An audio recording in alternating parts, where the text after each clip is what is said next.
Morning students, your next topic that is spherical mirrors and images. Spherical mirrors are the mirrors whose reflecting surface is curved. Reflecting surface. Here I am showing you mirror. ਜਿਹਦਾ reflecting means ਜਿੱਥੇ raise ਪੈਣੀਆਂ ਨੇ ਉਹ surface curved ਆ। ਠੀਕ ਆ, ਜਿਹੜੇ ਤੁਹਾਨੂੰ ਮੈਂ ਇਹ ਵਾਲਾ ਮਿਰਰ ਦਿਖਾ ਰਹੀ ਹਾਂ ਇਹਦੇ ਵਿੱਚ ਜਿਹੜਾ ਆਹ ਵਾਲਾ ਪਾਰਟ ਆ ਇਹ ਕਰਵਡ ਆ। ਠੀਕ ਆ, ਜਦੋਂ ਤੁਸੀਂ ਟੱਚ ਕਰਕੇ ਦੇਖੋਗੇ ਤਾਂ ਪਤਾ ਲੱਗਦਾ ਇਹ ਬਲਜ ਹੋਇਆ। ਠੀਕ ਆ, ਬਲਜ ਦਾ ਮੀਨਿੰਗ ਉੱਪਰ ਨੂੰ ਉੱਠਿਆ ਹੋਇਆ ਨੀਚੇ ਤੋਂ, ਰਿਫਲੈਕਟਿੰਗ ਸਰਫੇਸ। ठीक है, on the basis of this we have two types of mirror. One is called convex and other one is called concave mirror. Concave and convex. Now what is convex mirror? If the reflecting surface is outer curve, ਜੇ ਤਾਂ reflecting surface ਬਾਹਰ ਨੂੰ ਆ ਉਹਨੂੰ ਅਸੀਂ ਕਹਿੰਦੇ ਆ convex mirror। ਮੇਰੇ ਹੱਥ ਦੇ ਵਿੱਚ ਜਿਹੜਾ ਇਹ ਵਾਲਾ ਮਿਰਰ ਆ ਇਹ convex ਆ, ਇਹਦਾ reflecting surface ਬਾਹਰ ਨੂੰ।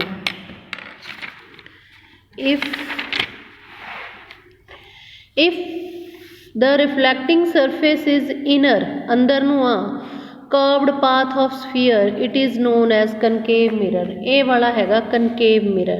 ਇਹਨੂੰ ਜਦ ਤੁਸੀਂ ਟੱਚ ਕਰਕੇ ਦੇਖੋਗੇ ਤਾਂ ਤੁਹਾਨੂੰ ਪਤਾ ਲੱਗੂ ਇਹਦਾ reflecting surface ਅੰਦਰ ਨੂੰ ਆ। ਠੀਕ ਆ, ਇਹਦਾ ਬਾਹਰ ਨੂੰ ਆ। ਦੋ ਤਰ੍ਹਾਂ ਦੇ ਨੇ, this one is convex, this one is concave। ਠੀਕ ਆ, ਕਹਿੰਦੇ have you ever seen your images in a stainless steel service spoon. ਤੁਸੀਂ ਸਪੂਨ ਦੇ ਵਿੱਚ ਆਪਣੀਆਂ ਪਿਕਸ ਦੇਖੀਆਂ ਨੇ। ਸਪੂਨ ਦੇ ਜਦੋਂ ਤੁਸੀਂ ਉਲਟੇ ਪਾਸੇ ਨਾਲ ਦੇਖਦੇ ਹੋ ਪਿਕ ਤਾਂ ਤੁਹਾਡੀ ਪਿਕ ਤੁਹਾਨੂੰ ਪੁੱਠੀ ਦਿਸਦੀ ਆ, ਜਦੋਂ ਸਿੱਧੇ ਸਾਈਡ ਨਾਲ ਦੇਖਦੇ ਹੋ ਤਾਂ ਸਿੱਧੀ ਦਿਸਦੀ ਆ। ਮਤਲਬ ਜਿਹਦੇ ਵਿੱਚ ਰਿਫਲੈਕਟਿੰਗ ਸਰਫੇਸ ਅੰਦਰ ਨੂੰ ਆ ਉਹਦੇ ਵਿੱਚ ਸਿੱਧੀ ਦਿਸਦੀ ਆ, ਅਤੇ ਜਿਹਦੇ ਵਿੱਚ ਰਿਫਲੈਕਟਿੰਗ ਸਰਫੇਸ ਬਾਹਰ ਨੂੰ ਆ, ਠੀਕ ਆ, ਉੱਭਰਿਆ ਹੋਇਆ ਪਾਰਟ ਆ, ਉਹਦੇ 'ਚ ਤੁਹਾਡੀ ਪਿਕ ਕੀ ਬਣਦੀ ਆ, ਪੁੱਠੀ ਬਣਦੀ ਆ, ਜਿਹਨੂੰ ਅਸੀਂ ਇਨਵਰਟਡ ਇਮੇਜ ਕਹਿੰਦੇ ਆ। ਠੀਕ ਆ, ਇਸ ਤਰ੍ਹਾਂ ਦੀ ਇਮੇਜ ਨੂੰ ਅਸੀਂ ਜਿਹੜੀ ਉਲਟੀ ਦਿਸਦੀ ਆ that is known as inverted image. That mean ਇਹ ਆਊਟਰ ਜਿਹੜਾ ਸਰਫੇਸ ਆ ਸਪੂਨ ਦਾ ਉਹ ਕਾਹਦਾ, ਕਿਹੜੇ ਮਿਰਰ ਦਾ ਕੰਮ ਕਰਦਾ, that with this one convex mirror ਦਾ ਕੰਮ ਕਰਨਾ। ਅਤੇ ਅੰਦਰਲੀ ਸਾਈਡ ਕਿਹੜੇ ਮਿਰਰ ਦਾ ਕੰਮ ਕਰਦੀ ਆ, ਕਨਕੇਵ ਮਿਰਰ ਦਾ। ਠੀਕ ਆ, so next the bright spot on the paper is the real image of the sun। here ਆਪਾਂ ਨੂੰ we have done activity 16.5 ਮੈਂ ਤੁਹਾਨੂੰ ਸਮਝਾਤੀ ਹੈ। next activity is 16.6 image of sun by concave mirror। concave mirror ਦੁਆਰਾ sun the image। take a sheet of paper and a concave mirror। sheet of paper ਲੈ ਲਓ ਤੇ ਇੱਕ concave mirror ਲੈ ਲਓ। concave mirror ਆ ਵਾਲਾ, ਠੀਕ ਆ। hold the concave mirror facing sunlight in such a way that sun rays reflect by the mirror fall on a sheet of paper। ਉਹਨੂੰ ਇਸ ਤਰ੍ਹਾਂ ਮਿਰਰ ਨੂੰ ਹੱਥ ਵਿੱਚ ਫੜਨਾ ਕਿ ਜਿਹੜੀਆਂ ਰੇਜ਼ ਇਹ 'ਤੇ ਰਿਫਲੈਕਟ ਹੋ ਕੇ ਟਕਰਾ ਕੇ ਅੱਗੇ ਸ਼ੀਟ ਪੇਪਰ ਦੀ, ਅਖਬਾਰ ਦੀ ਇੱਕ ਸ਼ੀਟ 'ਤੇ ਡਿੱਗਣ। ਟੇਕ ਕੇਅਰ ਦ ਪੇਪਰ ਸਟਾਰਟਸ ਬਰਨਿੰਗ। ਕੁਛ ਸਮੇਂ ਬਾਅਦ ਉਹ ਪੇਪਰ ਨੇ ਜਲਣਾ ਸਟਾਰਟ ਹੋ ਜਾਣਾ ਆ। ਠੀਕ ਆ, ਕਿਉਂ, ਕਿਉਂਕਿ ਰੇਜ਼ ਉੱਥੇ ਇਕੱਠੀਆਂ ਹੋ ਕੇ ਚਲੀਆਂ ਗਈਆਂ। ਵਾਈ, ਕਿਉਂ ਤੁਹਾਡਾ ਪੇਪਰ ਬਰਨ ਕਰੂਗਾ, ਬਿਕੋਜ਼ ਸਨ ਰੇਜ਼ ਸਟਰਾਈਕ ਦਾ ਕਨਕੇਵ ਮਿਰਰ। ਜਿਉਂ ਕਨਕੇਵ ਮਿਰਰ 'ਤੇ ਪਈਆਂ then converge to meet at a point. ਇਕੱਠੀਆਂ ਹੋ ਕੇ ਇੱਕ ਪੁਆਇੰਟ 'ਤੇ ਮਿਲਦੀਆਂ ਨੇ ਜਿਹਨੂੰ ਅਸੀਂ ਕਹਿੰਦੇ ਹਾਂ ਫੋਕਸ ਆਫ ਦਾ ਮਿਰਰ। ਇਕੱਠੀਆਂ ਇੱਕ ਜਗ੍ਹਾ 'ਤੇ ਮਿਲਣ ਕਰਕੇ ਤੁਹਾਡਾ ਜਿਹੜਾ ਪੇਪਰ ਆ ਉਹ ਬਰਨ ਹੋਣਾ ਸਟਾਰਟ ਹੋ ਜਾਂਦਾ ਆ, ਅਦਰਵਾਈਜ਼ ਉਹਨੇ ਬਰਨ ਨਹੀਂ ਹੋਣਾ ਸੀ। The bright spot on the paper is the real image of the sun। bright spot ਜਿਹੜਾ ਤੁਹਾਨੂੰ ਬ੍ਰਾਈਟ ਜਿਹਾ ਸਪੌਟ ਦਿਸੂਗਾ ਪੇਪਰ ਦੇ ਉੱਤੇ ਉਹਨੂੰ ਰੀਅਲ ਇਮੇਜ ਕਹਿ ਦਿੰਦੇ ਆ।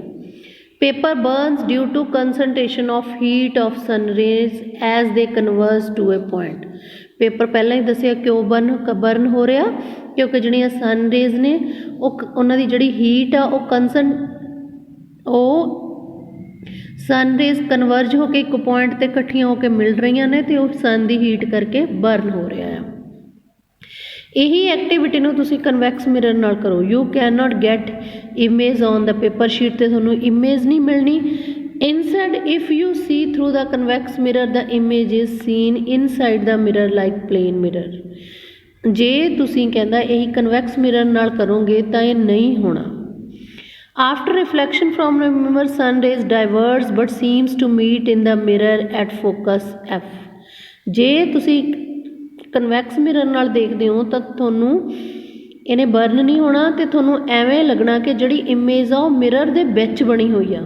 ਜਿੱਥੇ ਮਿਰਰ ਦੇ ਵਿੱਚ ਤੁਹਾਨੂੰ ਇਮੇਜ ਲੱਗਦੀ ਆ ਉਹਨੂੰ ਅਸੀਂ ਫੋਕਸ ਕਹਿੰਦੇ ਆ। Image formed bye convex mirror, ਇਸ ਕਰਕੇ ਕਨਵੈਕਸ ਮਿਰਰ ਦੁਆਰਾ ਜਿਹੜੀ ਇਮੇਜ ਬਣਦੀ ਆ ਉਹ ਵਰਚੁਅਲ ਬਣਦੀ ਆ, ਕਨਕੇਵ ਦੁਆਰਾ ਰੀਅਲ ਬਣਦੀ ਆ। ਠੀਕ ਆ, ਵਰਚੁਅਲ ਜਿਹੜੀ ਵਿੱਚ ਬਣੀ ਲੱਗਦੀ ਆ ਆਪਾਂ ਨੂੰ। ਨਾਓ ਪੈਰਾਮੀਟਰਸ ਆਫ ਸਫੈਰੀਕਲ ਮਿਰਰਸ, ਇਹ ਜਿਹੜੇ ਮਿਰਰਸ ਨੇ ਇਹਨਾਂ ਦੇ ਕੀ ਪੈਰਾਮੀਟਰਸ ਨੇ। ਨੰਬਰ 1 ਪੋਲ। ਪੋਲ ਕੀ ਹੁੰਦਾ? Centre of spherical mirror. Mirror ਦੇ ਸੈਂਟਰ ਨੂੰ ਅਸੀਂ ਕੀ ਕਹਿ ਦਿੰਦੇ ਆ? Pole. In this pic you can watch at the figure 16.8। Fig ਦੇਖੋ 16.8। ਇੱਕ ਤੁਹਾਨੂੰ ਆਹ ਦਿਖਾਤਾ ਉਹਨਾਂ ਨੇ, ਕਿਹੜਾ ਮਿਰਰ ਦਿਖਾਤਾ ਹੈ? ਕਨਕੇਵ ਮਿਰਰ। ਇਹ ਵਾਲੇ ਪੁਆਇੰਟ ਨੂੰ ਅਸੀਂ ਪੋਲ ਕਹਿੰਦੇ ਹਾਂ, ਸੈਂਟਰ ਨੂੰ। ਕਨਵੈਕਸ ਮਿਰਰ ਉਹਦੀ ਆਊਟਸਾਈਡ ਆ, ਬਾਹਰਲਾ ਪਾਸਾ ਬਲਜ ਹੋਇਆ ਹੋਇਆ, ਇੱਥੇ ਇੱਧਰ ਬਾਹਰ ਆ, ਅੰਦਰ ਨੂੰ ਗਿਆ ਹੋਇਆ, ਇੱਥੇ ਬਾਹਰ ਨੂੰ। ਤਾਂ ਜਿਹੜਾ ਸੈਂਟਰ ਆ ਉਹਨੂੰ ਅਸੀਂ ਪੋਲ ਕਹਿੰਦੇ ਹਾਂ। Next we come to centre of curvature. Center of hollow sphere from which the mirror forms a part is called center of curvature. It is noted by C. Center of curvature ਨੂੰ C ਨਾਲ ਲਿਖਦੇ ਆ। Now center of curvature, ਪੋਲ ਤੋਂ ਬਿਲਕੁਲ centre ਤੱਕ ਜਿਹੜੀ centre ਵਿੱਚ ਦੀ line ਨਿਕਲਦੀ ਆ ਉਹਦਾ ਜਿਹੜਾ ਸੈਂਟਰ ਪੁਆਇੰਟ ਆ, ਜਿਹਨੂੰ ਆਪਾਂ ਕਹਿ ਦਈਏ ਵੀ ਆਪਾਂ ਰੇਡੀਅਸ ਮੰਨਦੇ ਹਾਂ। ਬਟ ਰੇਡੀਅਸ ਦਾ ਡਾਇਆਮੀਟਰ ਲੈਂਦੇ ਆ ਨਾ, ਉਸੇ ਤਰ੍ਹਾਂ ਡਾਇਆਮੀਟਰ ਦਾ ਜਿਹੜਾ ਹਾਫ ਆ ਇਹ ਤੁਹਾਡਾ ਬਣ ਗਿਆ ਸੈਂਟਰ ਆਫ ਕਰਵੇਚਰ।